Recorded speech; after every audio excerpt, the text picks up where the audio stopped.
When it comes to fascism and militarism, there is nothing to interpret. Things are clear. It's like black and white.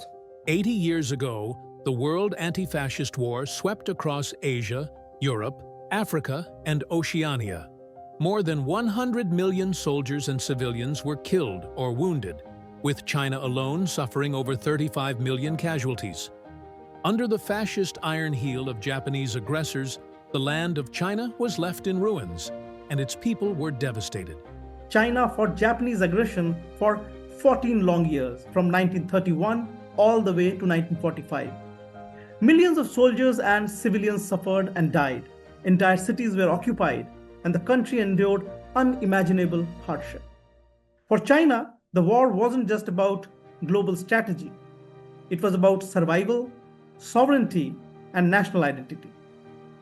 Millions of Japanese troops were tied down in China, troops that could have otherwise been deployed elsewhere and changed the course of the war. I think most Americans have no idea that if China had not frustrated Japan on the mainland, then the American Pacific strategy might have failed.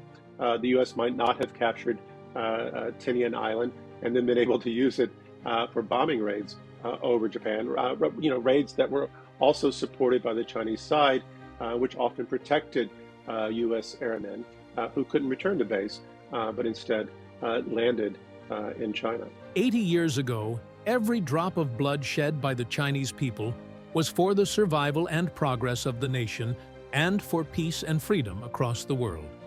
Today, 80 years later, we revisit this chapter of history not to perpetuate hatred, but to draw lessons from the past, to cherish peace, and to create a better future.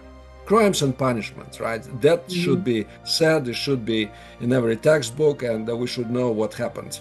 Because on the basis of this, international law should be built, right? So international humanitarian law, and we should, clearly say what was white and what was black. Second, besides crimes, of course, here in Russia, what do we do? And I'm sure that the same should be done in more detail with China. Institutions, right? Resilience means change of work of institutions. What kind of institutions contributed to a larger degree of resilience? While we enjoy a current period of peaceful development, or relatively peaceful development, I think we must appreciate it a lot. And this is when actually, where the multilateralism becomes instrumental. The world is undergoing momentous changes unseen in a century. Multilateralism is facing multiple challenges such as unilateralism and hegemonic practices. Yet the overarching theme of peace and development remains unchanged. China adheres to the path of peaceful development and pursues a mutually beneficial strategy of opening up. I think when we, Russia and China, stabilize at least Eurasian space, we can export this stability into other regions of Eurasia, like Central Asia, which Shanghai Cooperation Organization has been rather successful in addressing the security and stability. Looking back on the past 8 decades, the Chinese nation, having endured many testing trials in history, has gained a profound understanding of the value of peace. In the future, it will safeguard the hard-won peace with greater resolve.